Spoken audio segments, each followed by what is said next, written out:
ঢাকা দক্ষিণ সিটি কর্পোরেশনের মেয়র হিসেবে ইশরাক হোসেনকে শপথ পড়ানোর বিষয়টিকে এখন আদালতের বিচারাধীন বিষয় বলছে স্থানীয় সরকার বিভাগ। এ কারণে স্থানীয় সরকার বিভাগ আদালতের রায়ের অপেক্ষায় আছে। মঙ্গলবার সংবাদ বিজ্ঞপ্তিতে এ তথ্য জানিয়েছে স্থানীয় সরকার, পল্লী উন্নয়ন ও সমবায় বিভাগ।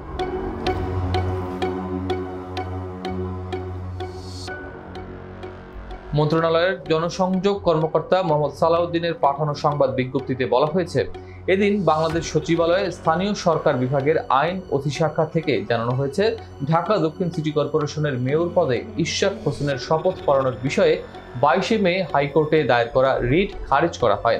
এরপর স্থানীয় সরকার বিভাগ শপথ পড়ানোর প্রস্তুতি নিয়েছিল। এ অবস্থায় গত 25 মে মেয়র হিসেবে শপথ নিতে ইশরাক হোসেন নিজে তার আইনজীবীর মাধ্যমে হাইকোর্টে একটি রিট দায়ের করেন। এছাড়া 22 মে রিট খারিজের আদেশের বিরুদ্ধে 26 মে একজন নাগরিকের পক্ষে আপিল বিভাগে লিভ টু আপিল দাখিল করা হয়। এর ফলে সর্বোচ্চ আদালতে এটি একটি বিচারাধীন বিষয়ে পরিণত হয়েছে। বর্তমানে তাই স্থানীয় সরকার বিভাগ ইশরাক হোসেনের শপথ পাঠের ক্ষেত্রে আদালতের রায়ের অপেক্ষমান রয়েছেন। গতকাল সোমবার স্থানীয় সরকার বিভাগের সচিব রেজাউল মাকসুদ জাহিদি বলেছিলেন, বিষয়টি তো কোর্টে আছে, আমরা কোর্টের আদেশের অপেক্ষায় রয়েছি। কোর্ট যেটা বলে আমরা সেটাই করব। ইশরাকের শপথ ইস্যুতে রিট আবেদন খারিজের আদেশের বিরুদ্ধে এদিন চেম্বার আদালতে আবেদন করেছেন রিট মামলাকারীর আইনজীবী।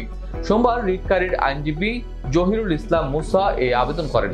এদিকে শপথ নেয়াতে স্থানীয় সরকার মন্ত্রণালয়কে তাগিদ নোটিশ পাঠিয়েছেন ইশরাক হোসেনের আইনজীবী মাহবুব উদ্দিন খোকন। সোমবার সকালে ইশরাক হোসেনের পক্ষে এই নোটিশ পাঠিয়েছেন তিনি।